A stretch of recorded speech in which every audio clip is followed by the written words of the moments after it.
আসসালামু আলাইকুম দর্শক শ্রোতা। রমজানে কালবৈশাখীর আভাস, ধীরে ধীরে বাড়বে গরম। দেখুন বিস্তারিত। মার্চে শিলাবৃষ্টি ও কালবৈশাখীর আভাস দিয়েছে বাংলাদেশ আবহাওয়া অধিদপ্তর। চলতি মার্চ মাসে সারা দেশে দিন ও রাতের তাপমাত্রা ক্রমান্বয়ে বৃদ্ধি পাবে। এ সময় দিন ও রাতের তাপমাত্রা স্বাভাবিক অপেক্ষা বেশি থাকতে পারে। মার্চ মাসে দেশের কোথাও কোথাও কালবৈশাখী ঝড়ও হতে পারে। প্রিয় দর্শক, আমার এই ভিডিওটি যদি আপনার ভালো লেগে থাকে তাহলে লাইক, কমেন্ট ও শেয়ার করতে ভুলবেন না।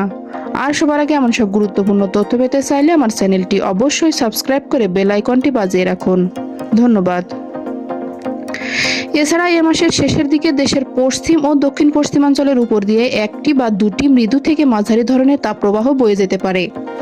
শুরু হয়েছে পবিত্র সিয়াম সাধনার মাস রমজান। ফলে রমজান মাসে হতে পারে কালবৈশাখী, রয়েছে তাপপ্রবাহের আভাস। মঙ্গলবার বাংলাদেশ আবহাওয়া অধিদপ্তরের পরিচালক মোহাম্মদ মুমিনুল ইসলামের সই করা মার্চ মাসের দীর্ঘমেয়াদী পূর্বাভাসে এ তথ্য জানানো হয়েছে। মাসব্যাপী এই পূর্বাভাসে আরও বলা হয়েছে, চলতি মাসে বঙ্গোপসাগরে ঘূর্ণিঝড় বা নিম্নচাপ সৃষ্টি হওয়ার আশঙ্কা নেই।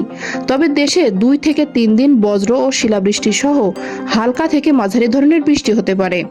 এছাড়া একদিন তীব্র কালবৈশাখী ঝড় হতে পারে।